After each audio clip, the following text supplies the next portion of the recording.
I One don't point. think that much.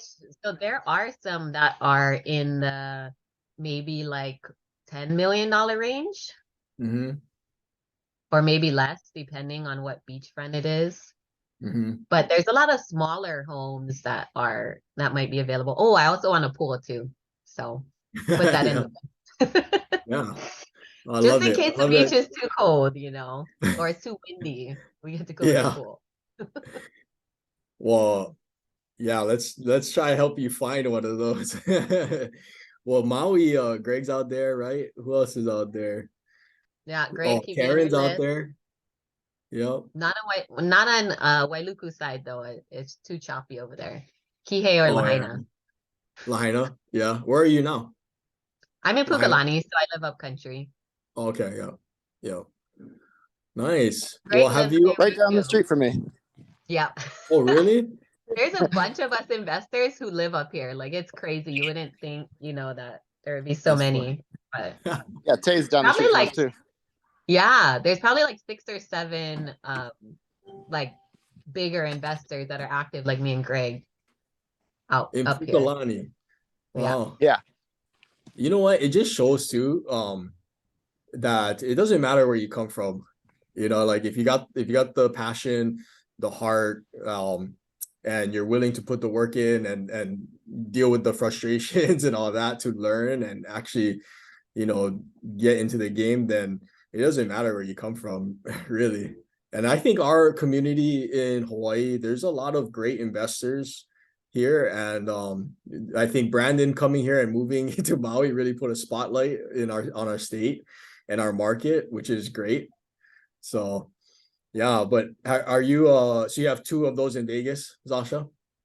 Yeah, 2 of those projects flips up there. We have one in Kona we're supposed to be listing pretty soon. Um and then I have one here on Maui. It's just going through permitting. So it's a demo and new build, so that's gonna be a while. Then Yeah. I have Which one one in is that? Boulder, Colorado. What? Was that an off market? The one on Maui that you're demoing, was that off market or was that something on MLS that we saw? Yeah, off market. Oh, okay. I was just curious if we. Yeah. Hey Sasha. There was a firehouse in Pukalani that was like on I everybody's know target. they called us when they had the fire, so I had the connection on that one, but yeah, we didn't end up jumping on it, but Yeah. it could have worked. If it wasn't for the way the market is, we would have been jumping on it aggressively. But with the uncertainty, I was like, we don't need a deal that bad. Me too. Me too. Especially that one that needed, intense rehab. I want So somebody a little bit turnkey. oh, go ahead, Joe. No, I was just gonna ask, how is the permitting process out in Maui? I know on like Big Island and Oahu, it's terrible, but is it the same in Maui too? Say worse in the country, maybe. Yeah, it's worse. So I've had this flip project for almost 2 years, and it's just sitting there, that not demoed, nothing. Like nobody can live in the house. So I use it for content because at least I'm making use of something for it. Is that the one in Wailuku or where's that? Yes. Yeah. The old building like inspector lives right across the street. That's why. Oh my Oh, god!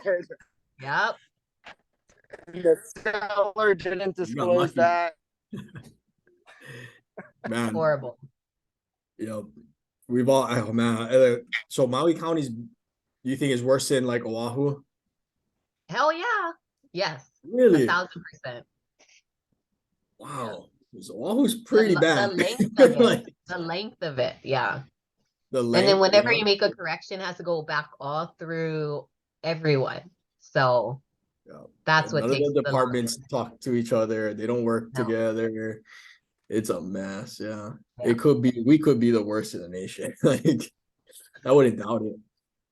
Oh yeah.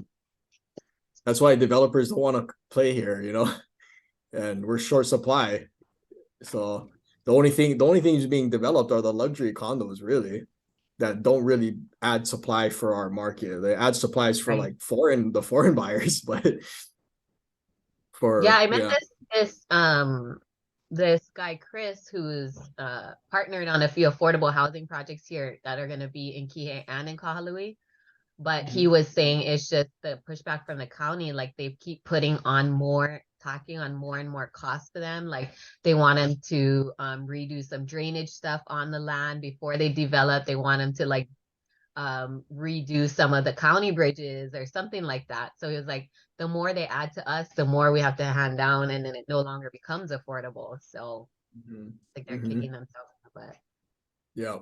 Yeah, all like the infrastructure gets slapped on the developer. Basically, Yeah. like we gotta upgrade especially up country, right? The water mains. It's ridiculous. Like there's no, it's insane. Yeah. We And were you need just them under to like, contract for a lot that was like a 2-acre lot. We were gonna do a 3-lot subdivision and then CPR, and so it'd be like basically it's just a small 6-unit development deal. But between the roadway improvements yeah, and just everything, like, and the water main. So here's the crazy part is like this house is over Pukalani, or this lot was over Pukalani, and the water main coming down the whole street and everything was fine.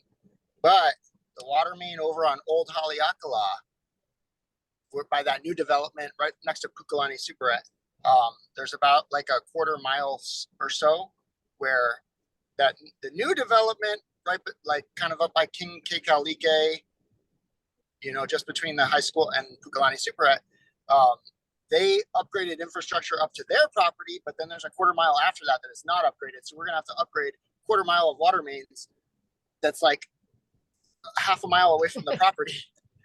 And it's just like, I mean, that's gonna cost $1 million probably. We can't do that. Yeah. Crazy. Well, I hope everybody had a great week. Happy Aloha Friday. We kind of just jumped right into it, but it is good stuff that we're talking about. And in fact, actually, before I start, I had to bring up that we're gonna be in Vegas this weekend, leaving tonight. I know there's a few people that come on the calls that's in Vegas, so we'd love to meet up. In fact, we're trying to schedule actually we did schedule a showing with one of our clients is Blue Heron, which is one of the bigger builders out in Las Vegas. They build like luxury homes, and so we're gonna go tour one of their showrooms or show houses. Like this is like a $25 million house outside Vegas. Like it's beautiful. I haven't been to it. Alex has been many times, but we figure, we might as well invite our friends who are in Vegas too. So if you guys are out in Vegas, we'd love to see you. It's gonna be Saturday at 5:30 p.m. I think maybe I know Diedrich's in Vegas. So I'll get you guys the address. We just need like a name list of names. Oh yeah, right on, Diedrich. We'll see you Saturday, bro. But yeah, it's gonna be I've never been to this property, but in fact, maybe I can show it on the screen. That'd be cool. Alex was supposed to be on and wanted to kind of share a little bit about this property, but yeah, I looked at some of their properties last night. It's nice, man. it's beautiful, yeah. These Yeah, guys are a big beautiful. deal, yeah. So it's called the Signature Collection or something, or that's, let me see if I can share my screen. This is the email that was sent out. 681 Dragon Peak Drive. I'm pretty sure that's the address, but I'll send out like to those who reply. I'll send out the address. I believe it's gonna be this place, so 681 Dragon Peak Drive. So, but this house is beautiful. Just I was watching Alex's videos when he was walking through it, and man, there's nothing like it out there. So if you guys are free, we'd love to meet up, or even in the area. We're gonna be there for a while, and in fact, I did want to ask whoever is in Vegas, like if they're, you know, like Zasha kind of just gave us an update, which sounds exactly what I hear, what's going on, and what when we're boots on the ground is like there's a lot of, I guess, price drops, days on market out there. So it's good to hear that Kai sold his property, right? I remember we were talking about that, hoping it closes. So, but is anyone else in Oh Vegas? yeah, Like he was holding that one for a while. Oh yeah, yeah. What Yeah. about oh, so you know Kai too, Diedrich? Yeah, Kai, he's a cool guy, cool brother. Yeah, yeah. Awesome. And Chris Larko, yeah, he's out there. Yeah, Chris, Sheena and Chris is out here. Yep. It's a good amount of I'm meeting people. with them. Some islanders too, good amount of people from the islands as well. Yeah, there's a lot of people from Hawaii, right? Does anybody else have investments out in Vegas on the call? No. All right.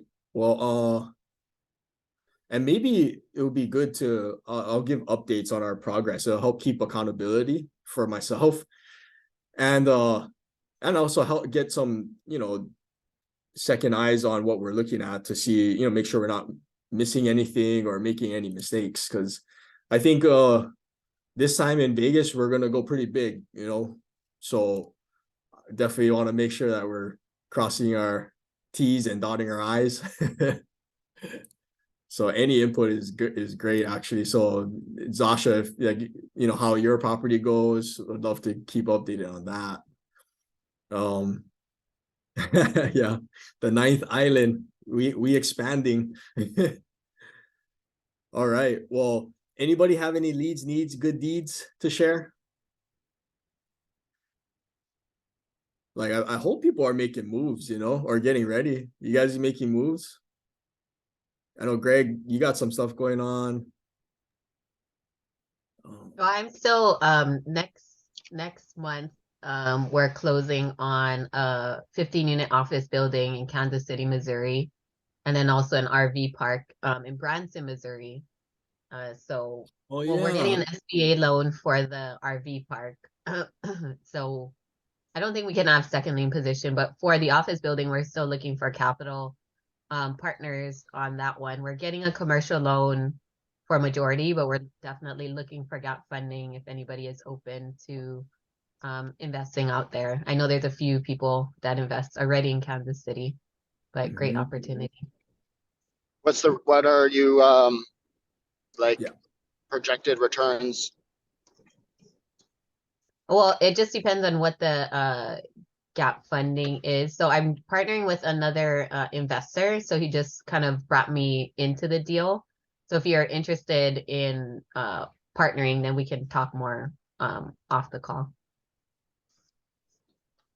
And that's 15-unit office building. Is it Yeah, office?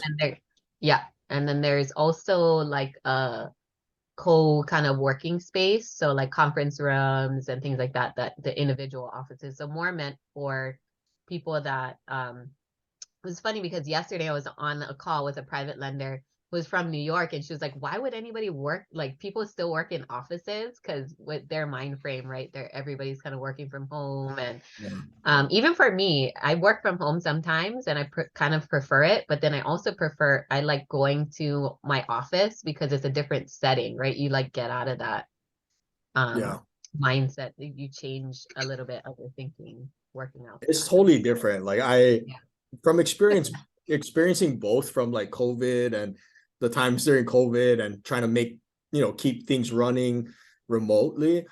And then till whenever, you know, we're back in the office every day and stuff, like there's a clear difference. Like it can run, like you can run it, you know, from home and mobile, but I don't think you have an advantage. You know, I think centering yourself and going to an office, and like I think it's a huge advantage, especially if you have a team to work with. Right, because the vibe is different. It's just Yeah, it's culture, it's Mhm. yeah, camaraderie, inspiration. You can get problems kind of solved quicker, right? So you can have ideas be put to execution quicker. So there's accountability right? So there's so many little things that I've noticed that in person definitely. I don't think it's. I think it's just it's more efficient, and I think a team that is in an office together instead of working remote has an advantage. I don't know about individual. Maybe individual, I would say so as well, but not as much. I think if it's an office like a team. But are you guys gonna fill it with like, is it all like one units or is it like a couple So spaces where it's already they're already all leased up. So what we're gonna do at the end of the leases that's coming up soon, the plan is to kind of raise the rent, and then do some minor repairs, but there's still some equity and things in the deal that made me wanna kind of jump into it. Yep. Yeah. Well, yeah, keep us updated on that. I'm interested in how office is doing because most places office isn't doing too good, but in some areas it hasn't gone down. I know in over here in downtown it hasn't been good for a while, but how is that so the oceanfront house, we got that's a big play this year. But and then multifamily, more syndications you're Yeah, going and into? I want to raise well, I set the goal of 50, but I want to be mindful of my time. I don't want to put in like 100 effort and have no time this year. So I want to raise $25 million in capital for bigger multifamily projects. So that's another big audacious goal. So like every day I'm on calls with potential private lenders or reaching out to people or networking. And so I'm finding that this is like last year I found out about like family offices and finding that seems to be the most the easiest way so somebody had told me, okay, what's your goal? I said 50. They're like, okay, how much have you raised so far? I'm like 5 million. They're like, okay, so you're basically going to have to 10x the time you're putting in now to raise money. Do you have that time? I was like, okay, no, maybe half of that. Like I can put in a little bit more extra effort. So he's like, on these calls, how much money are you raising? I'm like, oh, 50 to 100, sometimes 200. But I do have like one big investor, but they don't want to invest like out of Hawaii. And so he's like, okay, how do you get more of those types of people? Because then you'll save more time, right? If you focus on those types of clients, I guess you could say, you can save more time because you're not having to talk to so many people to get the same amount of money. So that kind of shifted like my mind frame and my mindset to be like, oh yeah, that's right. If you but how do I find those people? And just talking to other investors, it seems like family offices have access to way more money than kind of individuals, unless you're already a millionaire or billionaire or something like that. And have that money laying around. So We deal with a interesting. lot Have of you ever family worked with offices. You've worked with family offices before? Yeah, there's actually there's a family office out here that's new. That the CEO actually lives in Hawaii Kai. So she's come down to our office a couple of times. She was at our event, the September event. She was there. And the way they work, it's a little different. It's how would I say it? I guess I could try to explain it. So a family office is usually it's an entity that represents either a ultra high net worth individual or maybe family wealth, right? So the family office does typically have access to large amounts of liquid capital, and not just liquid capital, but resources. For instance, the opportunity that's kind of on our table is working with this family office. It'll be a different type of finance structure where we would put up 10 million in and we would hold that in a bond that pays us 7%. Okay. And that 10 million, we would get levered 3 to 4x. So we would get 30 to 40 million at basically the Fed rate. So whatever it is now, I think I don't know if it's in the 4 or something, but it's a really cheap capital, right? So now our idea, the thing about this line of credit is that it's a lot more flexible. So it's, you don't, you can be in first or second. You can use it to buy properties, you can lend, so, but the main thing is that they just don't want, like, we have to pay about $5,000 a month, just for to be audited, because they just want to make sure that we're not using the money to go buy Lambos and jets and stuff, like, that we're actually using it for what we said we're going to use it for, which is to buy, either acquire or lend against real estate. So our idea is our private capital is expensive, right? We pay roughly about 12% annually. So if the idea or the plan is to bring in 10 million and put it in the bond, and then get levered 30 to 40x at the Fed rate. It's either Fed or prime rate.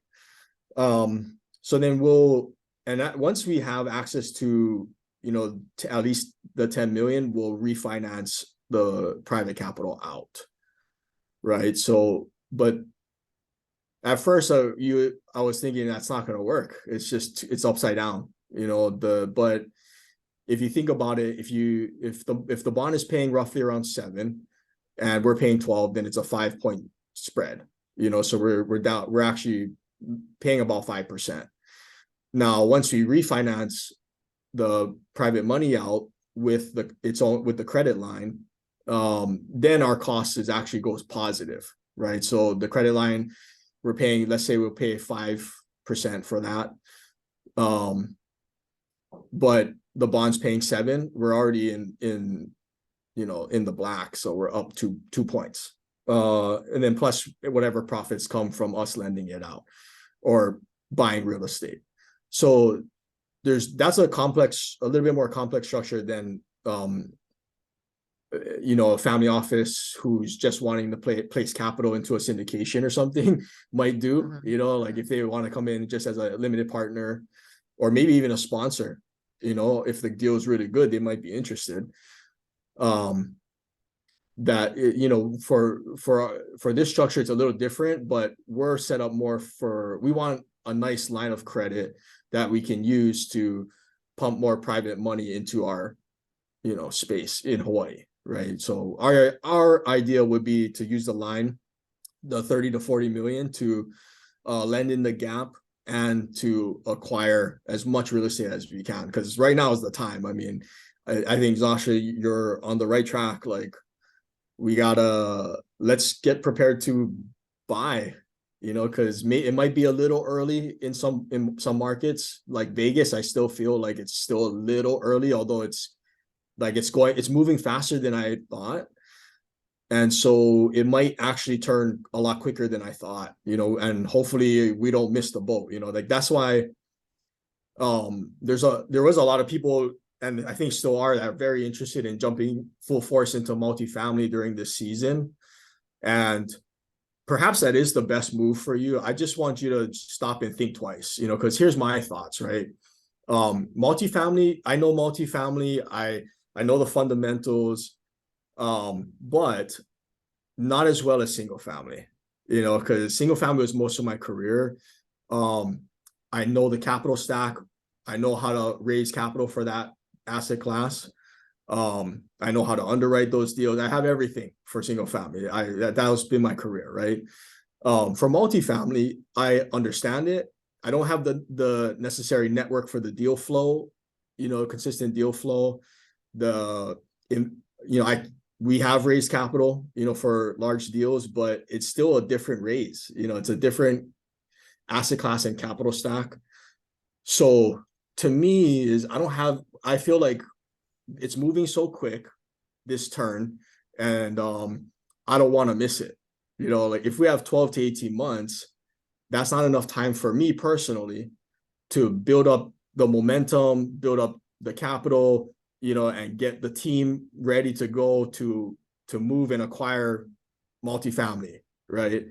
So I would just suggest everyone else take just pause and think like, okay, why do I want to go into multifamily? Is it just because I think that's the best opportunity for me right now? Or is it because I'm moving that way because everyone else is moving that way?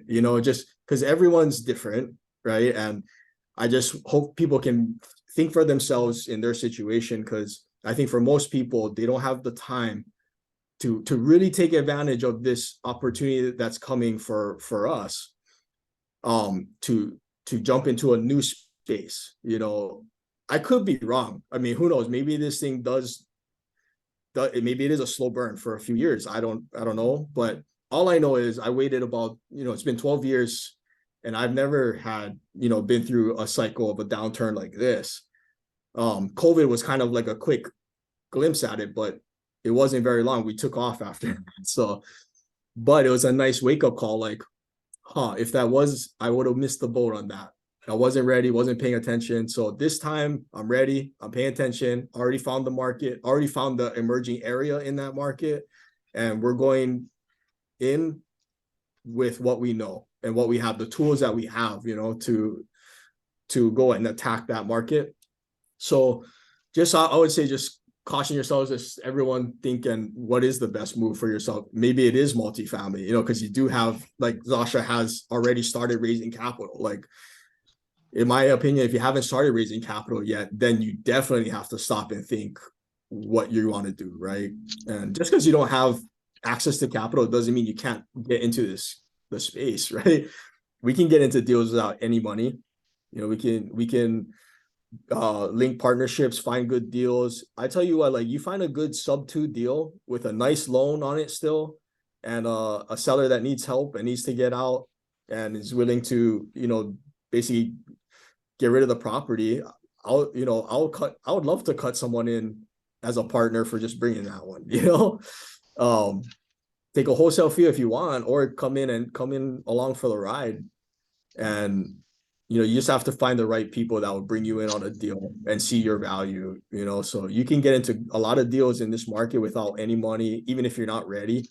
When out in 2011, 2012, I came in to the industry at the bottom of the market and I wasn't ready.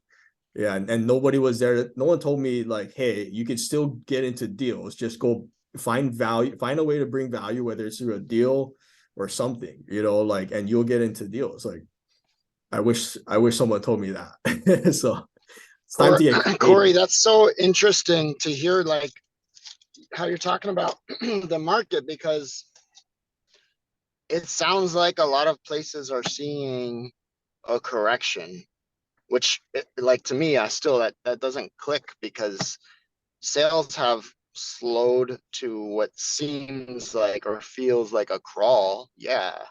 But at the same time, like, historically, sales are still not like low or anything like that, right? For Maui. I mean, I'm talking about like my market and what I see here. And like, I don't see any kind of price correction yet. I mean, I don't know. Zasha, do you feel like there's a price correction on Maui? No, right? Like, I haven't seen any prices. I've seen houses that like they would have sold a year ago, but now they're still sitting on the market for sure. But like, they're still trying to set the new record high too. So that's, you know what I mean? Like, we just sold our flip, the one that I've been talking about. Like, you mentioned earlier, oh, Greg's doing stuff. I'm not really doing anything, man. I'm going surfing right now.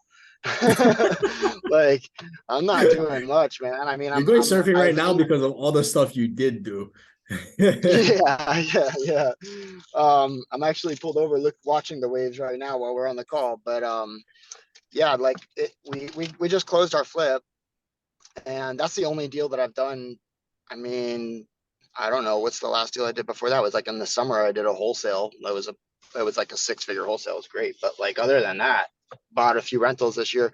I'm not doing much right now. Like, I've got a lot of leads, but like, I don't know if prices are going to go down, so I'm being pretty conservative. But the house that we sold, I was hoping to sell it for like $925, and we ended up getting basically a full price offer. I think I talked about this before. We got $970. And actually, I should share the story. Last time, yeah, you were in. Yeah, we closed yesterday, or We closed on Wednesday, day before yesterday. Yeah. Nice, man. Congrats. Thanks. Well- Yeah, it worked out. It worked out really good. You know, like I think I talked about it also when we first were locking it up too, because I was pretty nervous about you know, doing a flip in this market and everything. Like when I first got it, I was really excited about it, but that changed like within a matter of before we Yeah. even closed on it. When we did a 14 When day did you close. So it's close? pretty much we closed September 23rd, right? So September Yeah, that was right in the 23rd thick of the. was right, yeah, when we Yeah. were like pushing the sevens, and then all of a sudden October was the shitstorm of Yeah. interest rates, you know, 7.5, 8%, like all that craziness, right? And so like I was really nervous, and we were going based on comps like Joel Bonco and Isabel had just closed the flip like a couple houses up. Mhm. So that was one of our comps, but they had secured their buyer in August. So yeah, their value was ours, but you know, like the question was, is the buyer still gonna make that kind of offer considering that their mortgage is gonna be $500 a month more? Yep. So anyways, what we did get, we accepted basically full price offer, 970, which we were ecstatic. That would have been like 200 grand profit. And on a total like 3.5, it was like 4 months. Let's see, September 23rd, October, November, December, 3.5 months total project time from when we closed on it Hey. to when we closed the sale. Yeah, Woo, we no do wonder it. you That's start just figuring how it I do it. out. Oh no, you know how I am, man. It's the same thing. Remember the couple Nah, I ones know, like bro. when you funded us, like same thing. Like I don't like to be holding the bag, so I Yeah. like to move boom, boom, boom fast. And I also tend to do a lot of just cosmetic stuff. You know, there's no permits, so like it's easier to go quick. We've got the contractor lined up, so like the seller wasn't even done moving out, and we're demoing. Yeah. And actually, you know what? Oh, one more fact. This is interesting. That timeline includes a 3-week seller rent back. So the Oh, so you seller, we couldn't didn't even touch. start for Yeah. 3 weeks. It was like October 15th, I think, that we actually started. So October, November, December, January. So 3 months total from like when we actually took possession to when we sold, closed the Wow. sale. But yeah, that's just like, that's one of my things. That's what I'm good at, is being on it. So it's done fast. But the problem that we ran into was the appraisal. We got screwed. We got, I don't know, you know, Maui people will know Ted Kasaji. There's like 2 appraisers on Maui that I am like, I will do anything to avoid like the plague, is Ted Kasaji and Alan Shishimo. They're like the 2 old school, like old guys that have been doing it forever. And they're so conservative and they don't need the business. And I don't know, it's my theory, but like every single time I've had them, you know, like I'm buying a house for like, I had, yeah, there's just insanely low valuations every time. Like every time I get them, I'm just like, dude, how do you do this with a straight face? Come on. Like, bro, just because I'm buying it for 30% below market value, that doesn't mean that's the market value. Yeah. But yeah, so that was our Well, problem. And we had to end up biting the bullet. We appraised for 930. So 40 grand. so they had Yeah, to 40. come 40 to the table. Yeah. Well, No. We had to, they didn't have the cash. So we had Yeah. to split it with them. Oh, So we had to give up 20 grand. And, you know, like we could have, and we probably should have been more strategic, you know, when we got the call from Ted, the assignment, I immediately emailed my partner and the lending broker, the mortgage broker, and I was like, this is a problem. We are going to have a problem. The appraisal is going to come in low. Here's the 3 times I've had him. Here's what the property's fair market value was from a licensed appraiser myself. yeah. And, you know, inactive, but like I've been an appraiser. I've got a little bit of experience there, and, you know, like clear market values, tax assessed values, and then the appraisal, like, which was basically tax assessed value on all 3 times. And they, nobody, they all just thought like, no, let's just see, we got the appraisal. Of course, it came in 40 grand low. And we had a few options we were considering. We said, what about, first option is let's just request a new appraisal, right? Yeah. And the lender was super cool, and he was like, we're using our credit union. I've got a lot of say in it. So, if you've got appraisers, you don't like this. Actually, this part I'm telling you was in the very beginning of the process, because we already knew we were going to be a pretty high value, a high appraisal, because we were the nicest house in the neighborhood. And so, and I gave him a list of 4 appraisers that I would avoid, and then I gave him like 5 appraisers that I felt were fair. And unfortunately, the 4 appraisers that I said to avoid are the only 4 appraisers on the bank's rotation.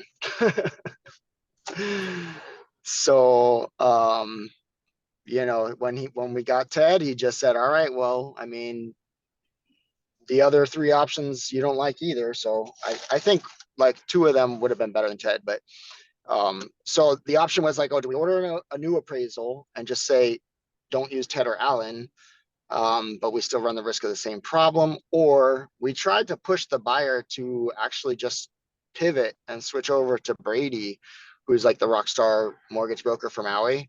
And and he'll always make sure, like, he's he just dominates, right? Like for conventional financing on Maui, he's excellent.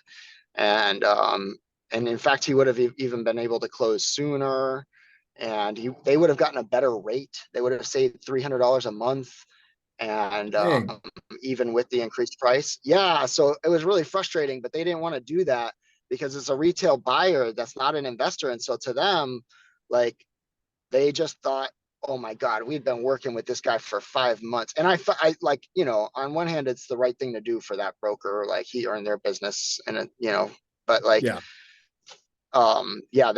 in their mind, they thought, oh my God, we're going to have this whole process over again. And we try to tell them like, no, your broker, if he's really like, he should understand, and he would probably be willing to just forward the file with everything. And so you shouldn't have to do much but a new application. Anyways, they weren't willing to do it. It came down to it. We're like, you know what, do we really want to like roll the dice and gamble and push things here over 20 grand? Is it worth it? And so we decided to just take it, and it worked out. I mean, like, I think our net profit was 170 something. So like, it was a good deal, especially for 3.5. Only a few months, right? So that's that's a nice profit in only a few months. If you did in 3 months roughly, and you can turn that like 3 to 4 times, like, that's a huge ROI, right? Like, and that's a single family property. It just shows like, and circling back to multifamily, single family, they're both great. They both have pros and cons, and I would say like double down on what and what you're good at if you want to take advantage of maybe the market that we're heading into.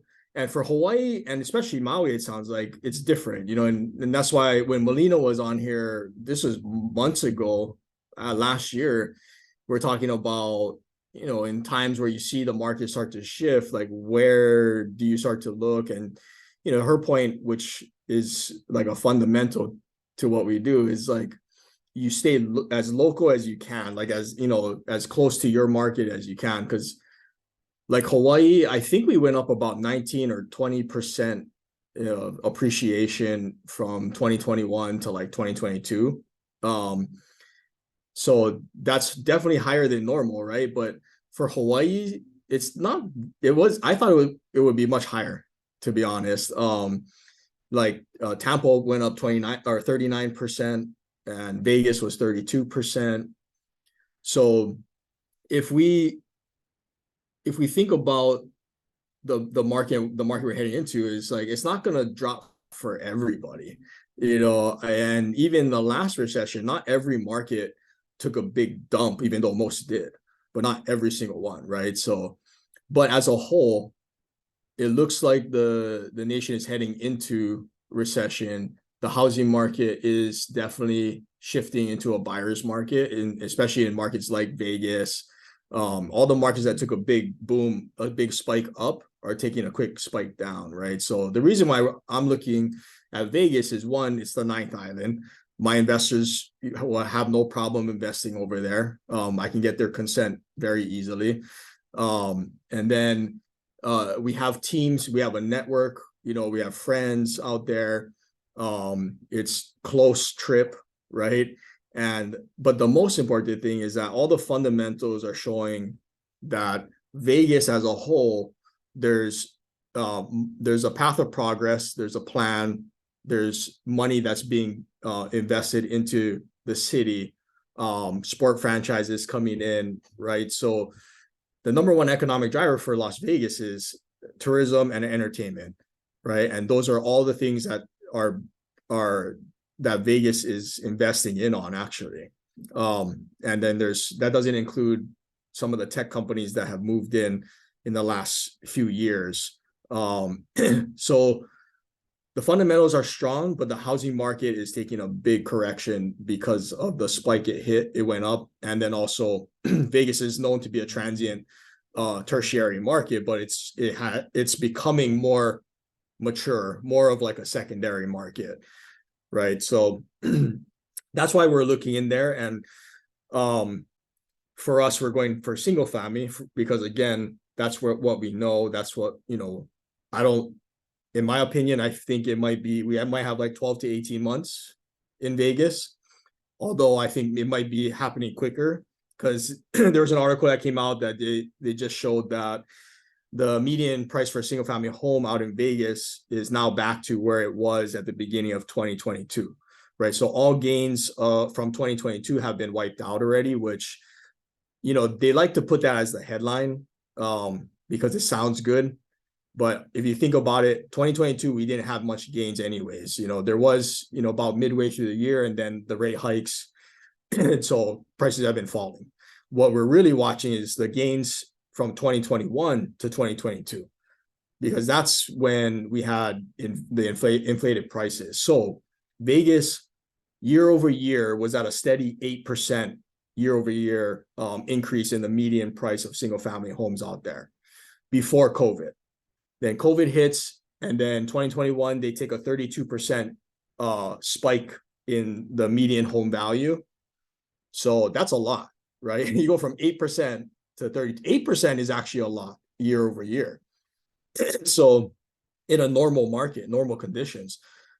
So the way I see it is that we have about 32% of kind of fake equity, that needs to be corrected, or, but is it going to be corrected down to like maybe 6%, or is it going to go all the way down, and erase all gains from 2021 and go down another 32%, right?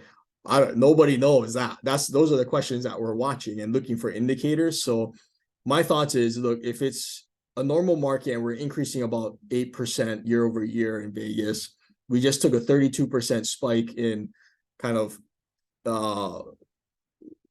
inflated equity or appreciation. Then the question is are we going to wipe out all 32%, or is some of that going to be sticky? And then in a normal market, do we factor in the 8% year over year growth as well? And if so, then really you're banking on roughly about a 24% discount from what comps were showing at the beginning of the year. Like right now, I'd say we'd still have maybe about 24% to go, so that doesn't mean we wait until the market comes down 24%. It means that we start looking now and we start making offers at 24% if that's what we feel it is. Like if we're looking at a property that is priced at retail value for right now, and comps can verify that, I think my offer would at least take 24% off right now. So the seller will probably not accept that right now, which means we're a little early. That's why we're early. It doesn't mean we don't make offers and we don't start getting out there, but it just means that you kind of, since we're real estate investors, we have to make calculated decisions. So how do you make calculated decisions off of very volatile and uncertain market conditions? Is you just have to go off the data you have. So 8% year over year seemed like a steady growth, even though that's kind of high. Then we take 32% up. So now the question is, how much are we going to go down? And are we going to correct all gains and then maybe even take out some more before we start correcting, going back up? So I think we're going to start buying soon because it's clear that Vegas is in need of, buyers like us. And there's going to be there already is a lot of opportunity out there. I don't know if you guys should just watch Vegas just to watch it, because it's almost daily getting price drops left and right, and so when we go in, we're gonna go in with a big team, lots of resources. That's why I want to make sure we get all of our friends kind of looking at what we're looking at. In fact, I can pull up Google Maps, but Yeah, to pull it show- up. And don't you guys already have something? I thought Keola them closed on something the end of 2021, I believe. Yep. So we are in Vegas. We did a few projects in Vegas. And we have a apartment complex out there in North Vegas that I'm actually probably going to see for the first time. How is that going? It's going good. It's strong cash flow. Can you guys see the map? Yeah. So, okay.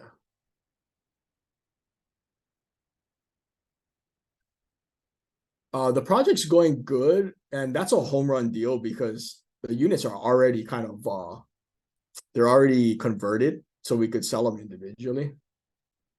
So that's really where the money is, but the cash flow is like unbelievable. The only junk thing is that thing is in like a war zone.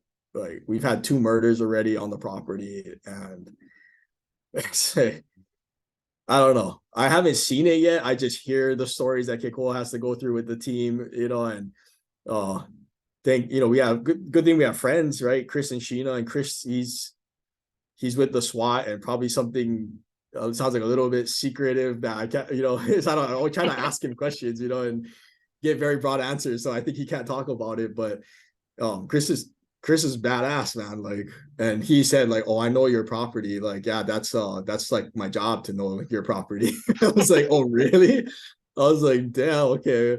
Maybe you, me, and Kekoa got to sit down and we got to hear what because all we know is just that it as an investment, right? So, Right. So when I was down there the last time, I looked at like a 12 unit near the strip, but yeah. it was definitely value add. And there was just like, when you drove down the street, there's people already sitting outside, like watching it. I was like, this does not feel safe.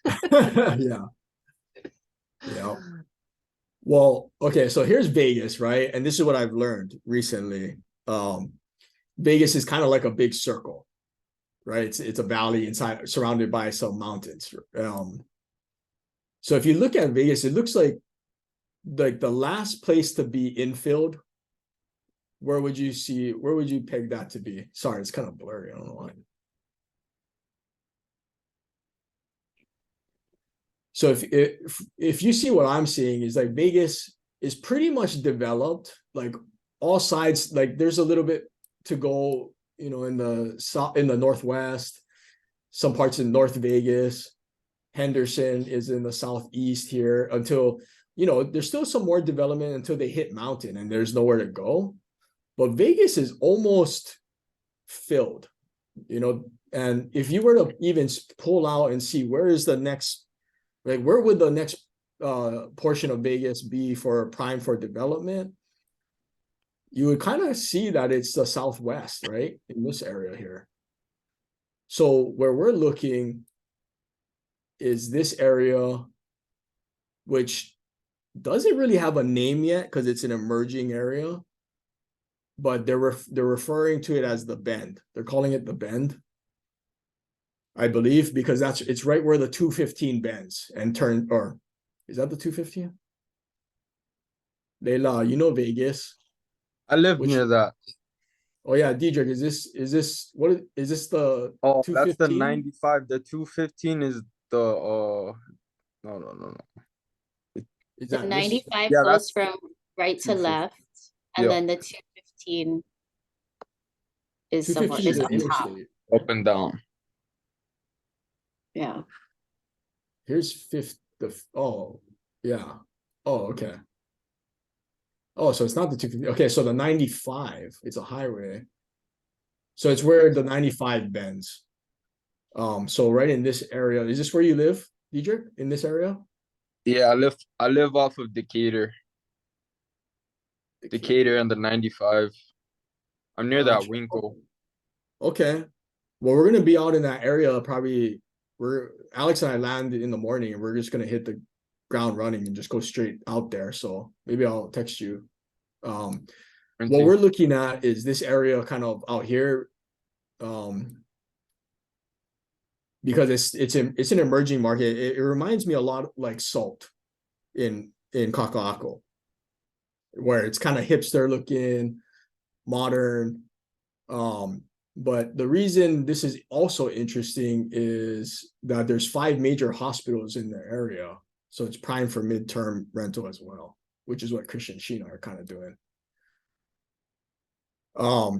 So that's a way that we can cash flow, right? So prices are probably like right around the mid 4s in this area for new construction, which is kind of going to be our first target, I think, is just talk to the developers, because it sounds like there's already distress.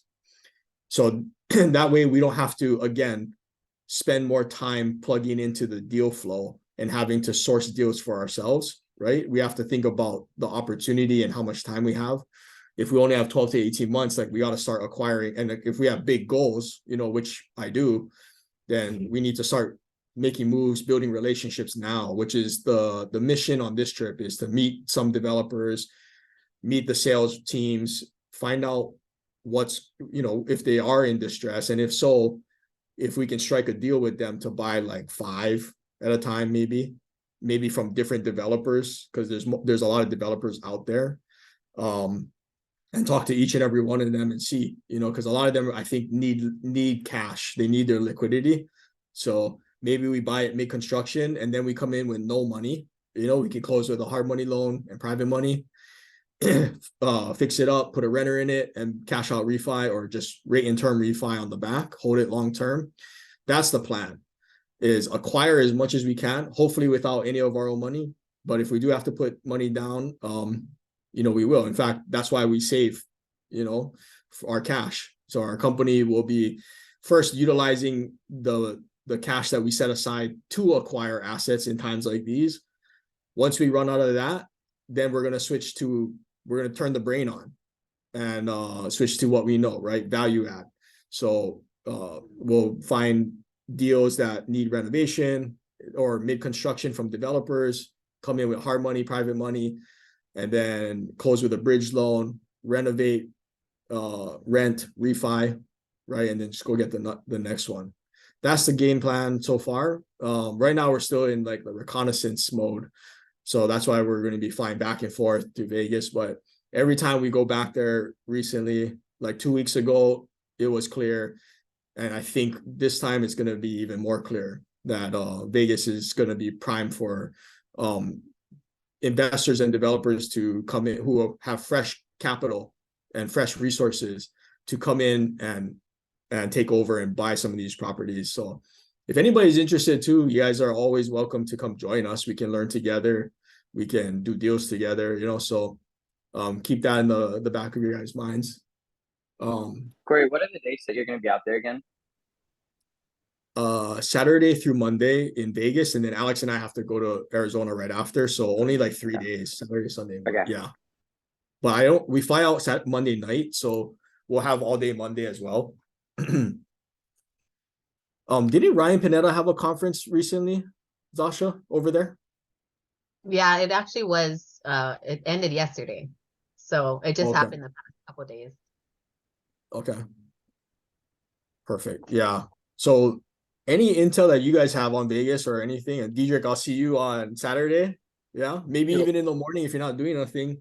Come check out the areas with us. We're just gonna be driving the neighborhood, get a feel for it, maybe go to some open Alright. houses. Yeah, I guarantee. Is there any like specific connections that you're looking for, like that you want me to? Maybe if you have any connections with any of the developers out there, like Pulte, who else is there? Lennar, I think, is building out there. Lennar is out there. American West. Oh, no, American. Okay. Who else is there, Leila? But I saying Lennar. There's like American Lennar. something. American West, I think. But I think they're Pulte now. I think they got bought. Okay. Appreciate it. What Thank you, about like, Tams. are you looking for like midterm people in the midterm rental space, or what about assisted living? Have you ever thought of that? Possibly, you know what? I don't know. I'm trying to keep a promise to myself to stay focused this year. You know, so even though like I'm an entrepreneur, I'll jump at opportunity, like not this year. This year I'm staying laser focused. And so I would say either midterm or long term. All of our deals, well, at the bare minimum, we need to be able to cash flow through midterm or break even through long term. I think is two kind of staple stipulations we'll keep on each deal. What else? Yeah, that's pretty much it. I mean, there's still a lot to be unwind there, but I'll be more than happy to keep everybody updated if it's interesting for people. I mean, I think maybe I'm just a nerd. Like I You think it's definitely are. interesting. You know, like yeah. Was it you, No, Joel? I was actually saying, have a like, lot of. like Okay. I don't. It's not really real estate. Like nothing about real estate really excites me. You know, like Yeah. beautiful homes, yes, but it's more about like this, like The game. working together with people, like Yeah.